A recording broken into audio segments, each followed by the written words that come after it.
அண்மை செய்தி. உத்தரப்பிரதேசத்தில் எஸ்ஐஆர் பணிகள் மேலும் ஒரு மாதம் நீட்டிக்கப்பட்டிருக்கிறது. அண்மை செய்தியாக பார்க்கிறோம்.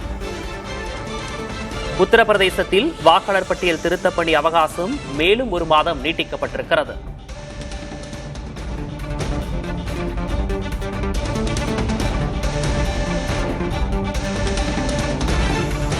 பன்னிரண்டு மாநில எஸ்ஐஆர் பணிகள் பிப்ரவரி 6ஆம் தேதி முடிந்த நிலையில் உத்தரப்பிரதேசத்திற்கு மட்டும் அவகாசம் நீட்டிக்கப்பட்டிருக்கிறது.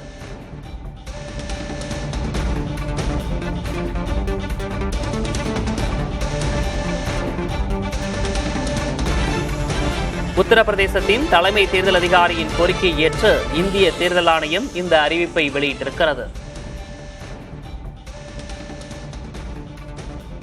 இது தொடர்பான கூடுதல் விவரங்களோடு மூத்த செய்தியாளர் கணபதி இணைந்திருக்கிறார். கணபதி, முழு விவரம். உத்தரப்பிரதேச மாநில தேர்தல் ஆணையம் எஸ்ஐஆர் நடவடிக்கைக்கு கூடுதல் அவகாசம் தேவை என இந்திய தேர்தல் ஆணையத்துக்கு கோரிக்கை வைத்திருந்தது. அந்த கோரிக்கை ஏற்றுக்கொள்ளப்பட்டிருக்கிறது. அதன்படி தற்போது தேர்தல் ஆணையம் புதிய அட்டவணையை உத்தரப்பிரதேச மாநிலத்துக்கு வழங்கி இருக்கிறது. என்றால் உத்தரப்பிரதேசம் இந்தியாவிலே மிகப்பெரிய மாநிலமாக இருக்கிறது. அங்கு ஜனத்தொகையும் பிற மாநிலங்களை விட மிகவும் அதிகமாக இருக்கிறது. ஆகவே அப்படிப்பட்ட சூழ்நிலையில் உத்தரப்பிரதேச மாநிலத்தின் கோரிக்கையை ஏற்று அந்த மாநிலத்துக்கு எஸ்ஐஆர் நடவடிக்கையின் அடுத்த கட்டங்களுக்கு கூடுதல் அவகாசம் அளிக்கப்பட்டிருக்கிறது.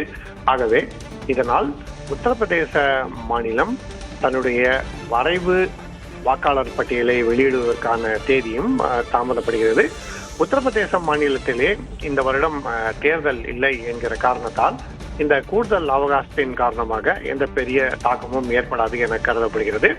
இந்த வருடம் சட்டசபை தேர்தல் நடைபெற உள்ள மாநிலங்கள் தமிழ்நாடு, புதுச்சேரி, கேரளா, மேற்கு வங்கம் மற்றும் அஸ்ஸாம்.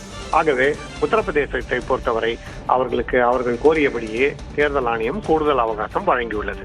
உத்தரப்பிரதேசத்தில் வாக்காளர் பட்டியல் திருத்தப் பணி அவகாசம் மேலும் ஒரு மாதம் நீட்டிக்கப்பட்டிருக்கிறது. அது தொடர்பான கூடுதல் விவரங்களுக்காக நன்றி கணபதி.